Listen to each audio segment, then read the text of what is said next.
Ya, entonces hay muy poca gente y de eso se están quejando los docentes. No puede haber muy poca gente. 21 personas es nada. Entonces, tenemos que volver a la presencialidad, pero así no se puede. De todas maneras, vamos a dar la clase. ¿Ya?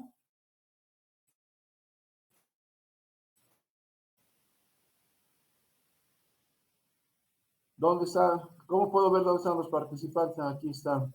Voy a ver si están mis estudiantes, lo primero. Buenas noches, Buenas doctor. noches, Sí, doctor. estoy. Los otros dos, bueno, ya, yo siempre les digo, la clase teórica es importante, ¿ya? Yo les he preparado unas clases bastante interesantes. Entonces,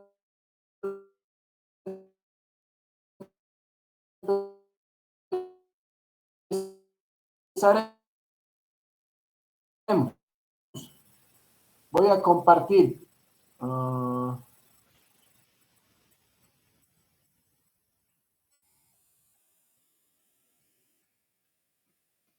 Todavía no se ve nada, ¿verdad? Todavía no, doctor.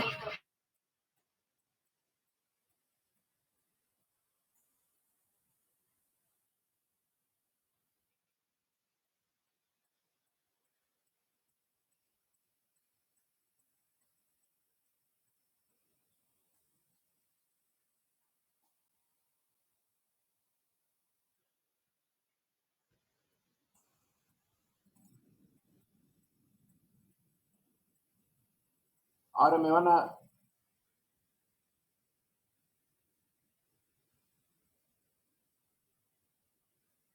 decir si se ve. ¿Se ve mi Sí, pantalla? doctor. Sí, doctor.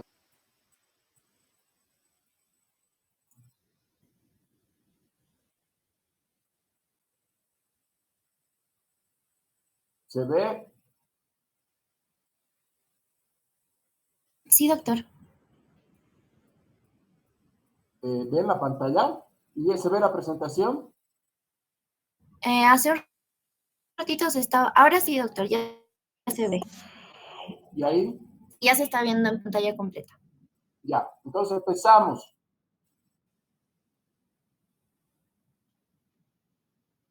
Ay, no. ¿Me escuchan?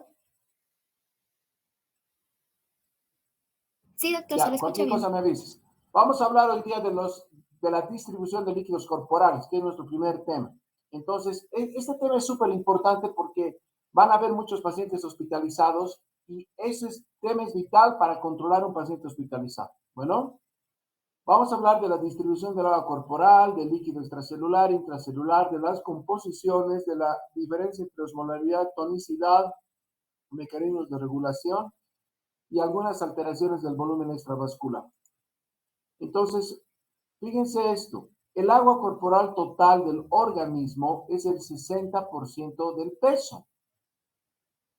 Este 60% del peso, si tenemos un individuo, para hacerlo fácil, de 100 kilos, 60 kilos van a ser agua, ¿no es cierto? De este 60% del peso, 2/3, que son el 65% de esto, serán del espacio intracelular y 1/3, más o menos 35%, del espacio extracelular. Pero en el espacio extracelular también está el espacio intravascular. Entonces, si se vienen conmigo aquí a la gráfica, fíjense, en las mujeres es un poquito menos y en los hombres es un poquito más. Este 60% está acá, 2/3 es el intracelular, 1/3 el extracelular, y de este extracelular están en el intravascular un 20%, que más o menos son 5 litros, y el fluido extracelular 80%. Eso es importantísimo. Quiero decirles una cosa, eso depende mucho de la cantidad de grasa que tenga un paciente. Mientras más gordito sea el paciente, menos líquido va a tener porque el músculo tiene mucha agua y la grasa tiene muy poca agua. ¿Listo?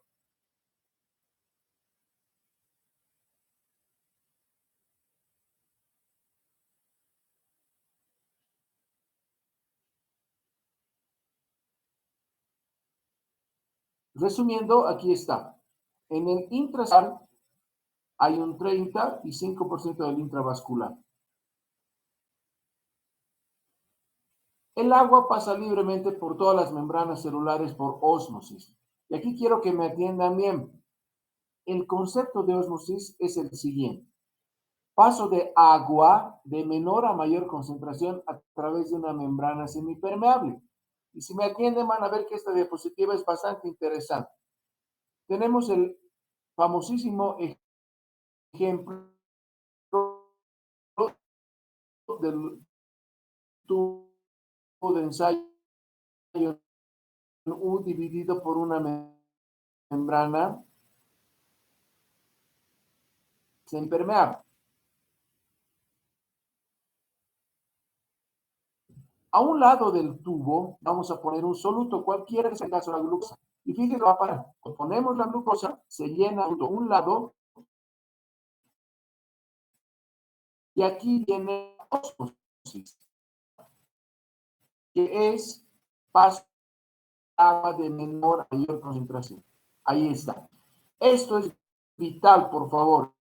Esto es vital para nosotros. ¿Ya? ¿Me están entendiendo? ¿Se han entendido esto? Porque es el paso de agua. No hay ósmosis de otras sustancias, solo de agua. Este concepto nunca se olvide. De menor a mayor concentración. Ahí está. Este es el intravascular. ¿Qué factores sacan el líquido o qué fuerza tiende a sacar el líquido del vaso? La presión hidrostática, que es la presión que ejerce la sangre sobre los vasos, y la presión coloidosmótica capilar, es decir, las presiones coloidosmóticas se refiere a la cantidad de proteínas que están en el intersticio. ¿Qué fuerzas tienden a meter a mantener, sería la sangre dentro del vaso? La presión coloidosmótica intravascular y la presión hidrostática capilar, o sea, todo lo que está aquí. La presión osmótica es la presión hidrostática que se opone al movimiento del agua de una determinada solución. ¿Por qué es importante la presión osmótica? Porque tiene que haber en determinado momento un equilibrio entre dos compartimientos. No puede pasar siempre el agua de un lugar a otro, ¿no? Tiene que haber un equilibrio. Eso se llama presión osmótica. Fíjense acá la diferencia de los niveles de las distribuciones que se encuentran. Lo importante de la presión osmótica es mantener en equilibrio, acuérdense. ¿Y cuáles son los determinantes osmóticos para que haya este equilibrio? Recuerden, total 60%.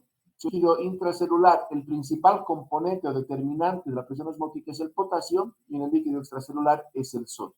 Entonces, más o menos hay esto. Con los otros iones va a haber un equilibrio. ¿Cómo se calcula la osmolaridad plasmática? Con esa fórmula que es muy conocida, clásica, donde ven que el principal determinante de la osmolaridad plasmática, que es parte del líquido extracelular, acuérdense de eso, es el sodio por 2, luego la glucosa dividida entre 2 y se le puede sumar el BUN dividido entre 2.8. La fórmula simplificada, cuando nosotros tenemos un paciente hospitalizado con edemas o con hiponatremia, etcétera, será el sodio por 2. Esta parte, ya que la urea es un osmol ineficaz. La urea en un paciente que no tenga insuficiencia renal es ineficaz porque es muy poca concentración, ¿ya? Pero de aquí vienen los términos osmolaridad y tonacidad. Escuchen bien esto. Si hay preguntas, me dicen, doctor, y respondemos inmediatamente.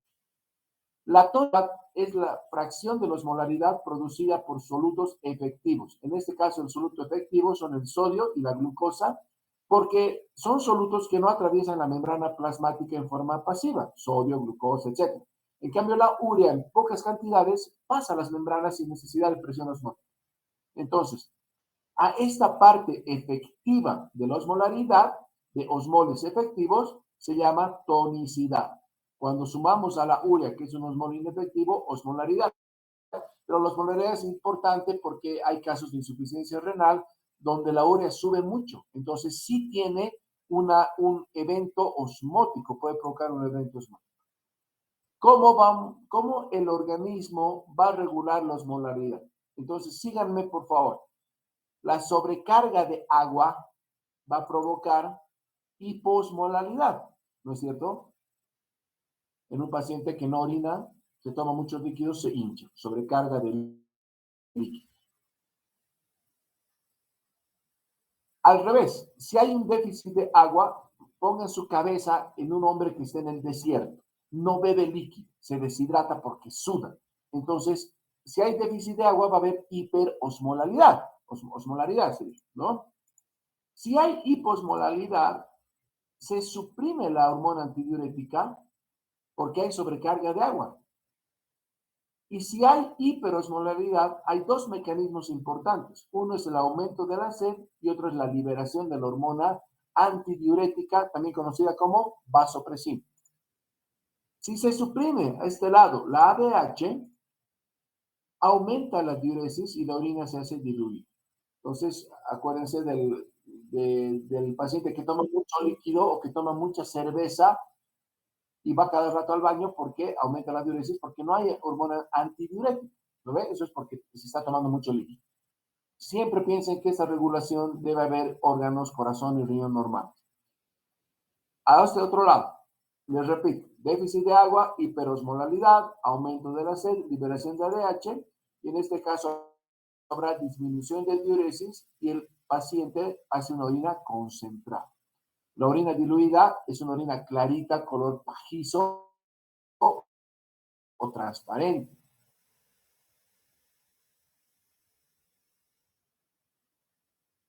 La orina concentrada en el color de la orina, van a dar cuenta más o menos de qué le pasa al paciente, ¿no es cierto? La osmolaridad urinaria es intensamente variable de acuerdo a las necesidades. O sea, el riñón es un órgano tan importante y tan, entre comillas, inteligente, que puede disminuir la osmolaridad desde 50 o llegar hasta 1200.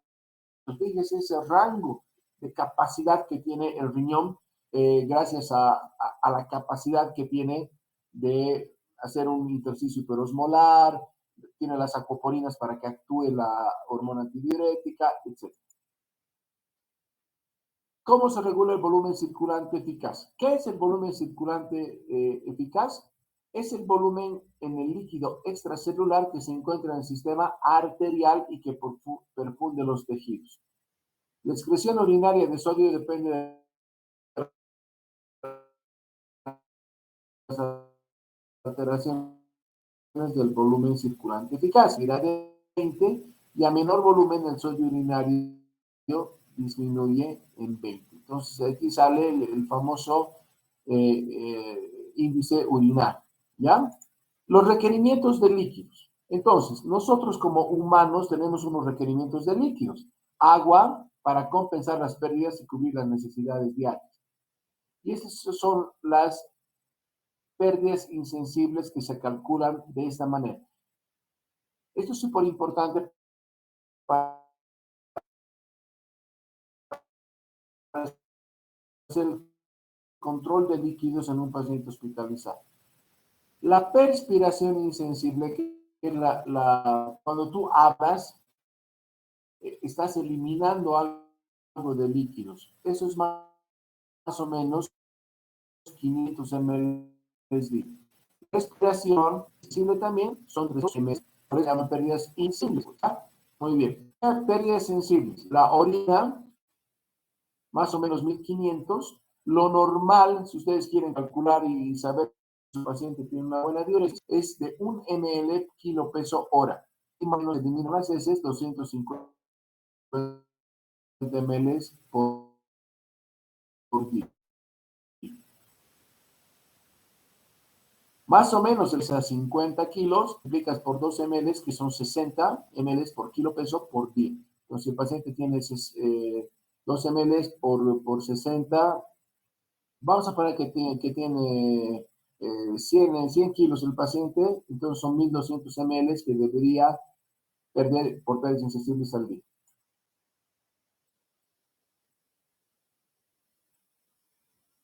Sin embargo, pueden haber pérdidas patológicas, por ejemplo, pérdidas gastrointestinales, cuando el paciente tiene diarreas o tiene aspiración por o una pancreatitis, se pueden perder hasta 8 litros al día en diarreas severas. Fíjense ese dato importante.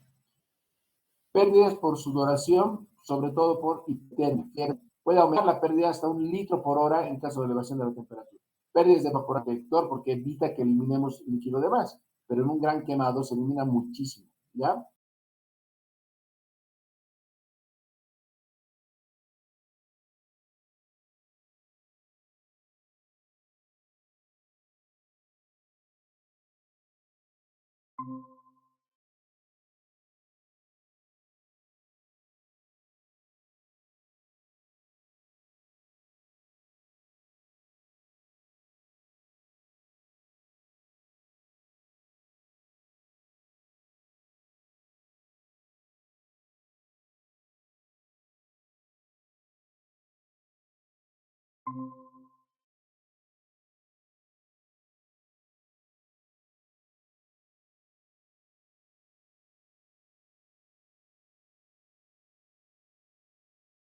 Diariamente, que más o menos son 200 ml. Menos los líquidos eliminados, que son las pérdidas sensibles, diuresis, catarsis, más pérdidas insensibles, perspiración, respiración, más pérdidas patológicas si es que hubiera. El balance hídrico de un paciente se considera que es positivo cuando el paciente gana líquido, es decir, tiene edema. Eso es importante. Y el balance es negativo cuando el paciente pierde líquido. Normalmente, un balance normal, se podría decir, siempre es levemente negativo, menos 200 ml. Bueno, el balance en un hospitalizado debe ser diario y se debe pesar diariamente al paciente, sobre todo en patologías donde hay edemas, insuficiencia cardíaca, un paciente cirrótico, un paciente con insuficiencia renal, un paciente con edema de otro tipo. Estas son las concentraciones de electrolitos y glucosa de las distintas soluciones. He copiado todas estas cosas porque son las soluciones que tenemos acá en nuestro medio. El mal llamado suero fisiológico, que es el salino al 0.9%, fíjense que tiene una osmolaridad de 308, no tiene glucosa, tiene 154 miliequivalentes de sodio y lo mismo de cloro. Las dextrosas, por supuesto que estas son las osmolaridades, de acuerdo a la concentración 5, 10, 20%, tienen 50 gramos por litro, 100 gramos o 200 gramos de glucosa y no tienen electrolitos. Fíjense que todo esto es en cero. El suero glucosalino, que tiene menos concentración de glucosa que una dextrosa al 5%, tiene un poquito de sodio, la mitad del fisiológico, la mitad de cloro, nada más y un poquito de glucosa. Ese es el famoso glucosalino. El Ringer normal no tiene glucosa, tiene un sodio de 147, que este está más aproximado al sodio plasmático, ¿no es cierto? Este sería más fisiológico que el fisiológico. Digo mal llamado fisiológico porque esto es mucho más alto de lo normal. Y tiene cloro un poquito más alto y tiene un poquito de potasio el Ringer normal. Y el Ringer lactato tiene 130 de sodio, 109 de cloro, menos concentración. Es importante para pacientes hipertensos, para pacientes renales, etcétera, que hay que ponerles un poquito. Y sobre todo para pacientes renales porque tiene un poquito de potasio y tiene un poquito de bicarbonato. Entonces, este suero es importante para esos pacientes que tienen una discreta acidosis, ¿ya? ¿Cuáles son las alteraciones? Ya vamos a acabar. Esa es una primera clase cortita, pero yo lo que he querido hacer es justamente eso, para que ustedes me pregunten, pues muchachos, alteraciones del volumen extracelular.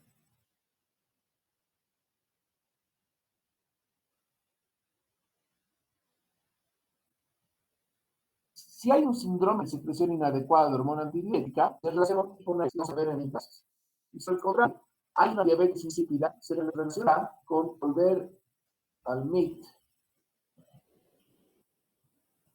Preguntas, muchachos.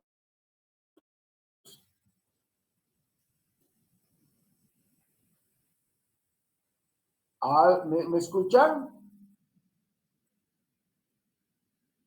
Sí, doctor.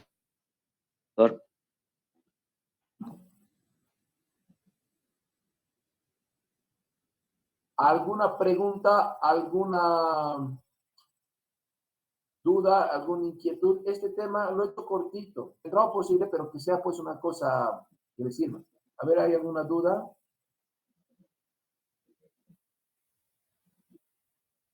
Nada. Doctor, para poder calcular la osmolaridad plasmática, ¿cualquiera de las dos fórmulas sirve? Tanto la fórmula simplificada o sí tenemos que realizar ambos.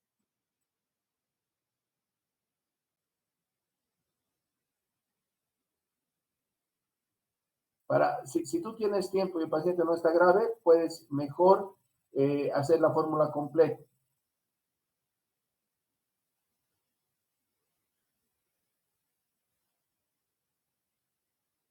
Si es un paciente ya, Está bien, doctor. ¿alguien más? Nadie. Bueno, espero pues que realmente este es el último año que hagamos clases virtuales. Al año sí o sí tienen que ser cercano. Doctor, en caso de la diarrea en las pérdidas patológicas, ¿cómo se calcula la cantidad de pérdida? Bueno, no hay una fórmula para calcular, pero se hace más o menos esto tiene que hacerlo las enfermeras, pues, por el número de deposiciones y la cantidad. Entonces el paciente tiene que hacer una chata y calcula, ¿ya? Más o menos en una diarrea severa puede haber hasta medio litro, 1 litro por cada deposición. Imagínate que el paciente tenga 20 deposiciones al día. Entonces es harto. Pero nos tiene que ayudar realmente el personal de enfermería. Es un cálculo, así como se calcula la cantidad de diuresis, ¿no es cierto? ¿Qué más?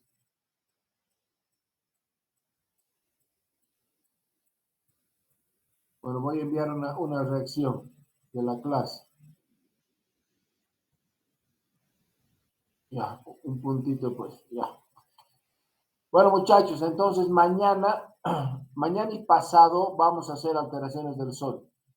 Con esta clase que se la voy a enviar a la representante, creo que Raquel es la que me ha convocado, le voy a mandar la clase para que la lean. Si hay dudas, mañana hablamos y mañana empezamos a hablar de hiponatremia y pasado de hiponatremia. Luego pasamos a alteraciones del potasio, luego pasamos a ácido base y terminamos con calcio y fósforo, que creo que es el programa que yo tengo que hacer. ¿De acuerdo? Está bien, Mañana, doctor, muchas por favor, gracias.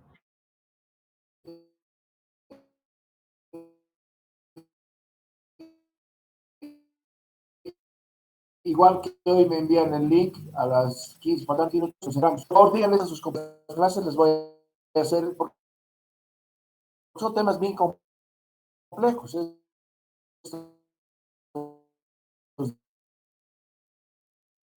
De alteraciones electrolíticas ya ha sido base, pero se les voy a hacer de la mano. Hasta luego. También, doctor. Hasta luego, doctor.